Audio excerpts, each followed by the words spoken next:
अस्सलाम वालेकुम दोस्तों। इस वक्त जो हालात हैं वो सबको पता है कि किस तरीके से कोविड-19 की वजह से जो है हालात वो बद से बदतर होते जा रहे हैं और दुनिया में जो मार्केट है वो बंद है, जो इकोनॉमिकल एक्टिविटीज़ हैं वो सब बंद हैं और जो मस्जिदें हैं वहाँ बड़े मुख्तसर से लोग नमाज अदा कर रहे हैं।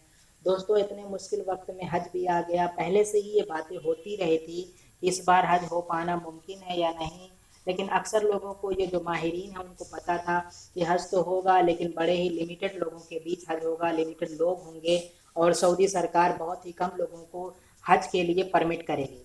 दोस्तों, हुआ भी ऐसा ही जैसा हर साल सबको पता है कि हर साल 30 से 35 लाख लोग हज करने के लिए सऊदी अरब जाते थे, लेकिन इस बार सिर्फ 10,000 लोगों को वहाँ जाने की इजाज़त दी गई, हज करने की इजाज़त दी गई। उसमें भी 30% लोग वो हैं जो सऊदी अरब के हैं और 70% वो हैं जो बाहरी हैं। और ये वो बाहरी हैं, यहाँ से बाहरी से मुराद वो है जो सऊदी अरब के अंदर काम में हैं या किसी और दूसरी वजह से सऊदी के अरब के अंदर हैं, मगर उनकी रिहाइश, उनकी शहरियत किसी और दूसरे मुल्क की है। तो इस तरीके से वहाँ 10,000 लोग हज कर रहे हैं। और दूसरे भी नियम बनाए गए हैं सऊदी सरकार की वजह से, तमाम सारे नियम बनाए गए जिसको फॉलो करते हुए इस बार हज किया गया। जैसे सफ़र से पहले 14 दिन का क्वारंटीन, सफ़र के बाद भी 14 दिन का क्वारंटीन रहना होगा हाजियों को, और जहाँ भी जाएं उन्हें मास्क पहने रहना होगा। सऊदी जो कि मिडिल ईस्ट में सबसे ज़्यादा प्रभावित मुल्कों में रहा है, कोविड-19 का वहाँ सबसे ज़्यादा असर रहा है, इसलिए वहाँ पर काबे को छूने या काबे को किसी को इजाज़त नहीं दी गई। और जो नमाजी वहाँ पर जो हाजी को नमाज पढ़ना था उनके लिए उन्हें मुसल्ला दिया गया कि आप जहाँ भी जाएं इस मुसल्ले के साथ जाएं और इसी मुसल्ले पर नमाज पढ़ें। दोस्तों, अब ये सवाल तो लाजमी है कि जो भी अरकान हुए उसमें सोशल डिस्टेंसिंग की जिस तरीके से मार्च अप्रैल से ही बातें हो रही थी, तो यहाँ पर भी सोशल डिस्टेंसिंग की वजह से जो भी हज के अरकान थे उसमें सोशल डिस्टेंसिंग की पूरी पूरी तरीके से सोशल डिस्टेंसिंग को अप्लाई किया गया।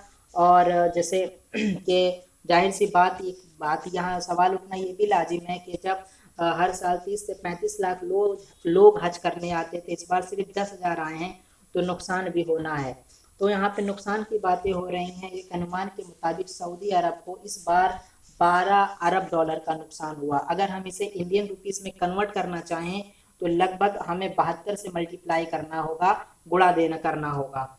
जब गुणा करेंगे, अगर हम कैलकुलेटर से करना चाहें तो ये मुमकिन नहीं है।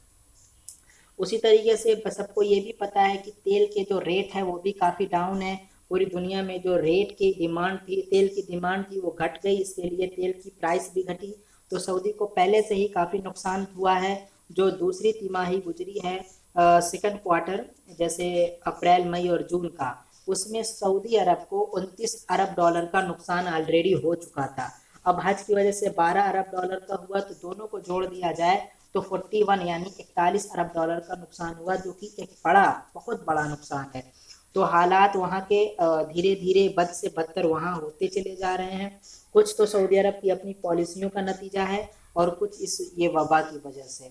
तो दोस्तों, ये कुछ नियम थे और इसमें एक रह गया कि जब शैतान मारने वाला, वहाँ पे भी एक नियम था कि जो शैतान को पत्थर मारने की नियम है, जो जो ये किया जाता है, वहाँ पे एक बार में सिर्फ 50 लोगों को ही परमिट करा गया। इस तरीके से दोस्तों, ये नियम और कानून के तहत इस बार हज किया गया है। उम्मीद है ये छोटा सा वीडियो जानकारी के लिए काफ़ी अहम होगा आपके लिए। अगर ये वीडियो अच्छा लगे तो इसे शेयर करें, सब्सक्राइब करें मेरे चैनल को और अप्रिसिएट करें, कमेंट और लाइक करें। अस्सलाम वालेकुम।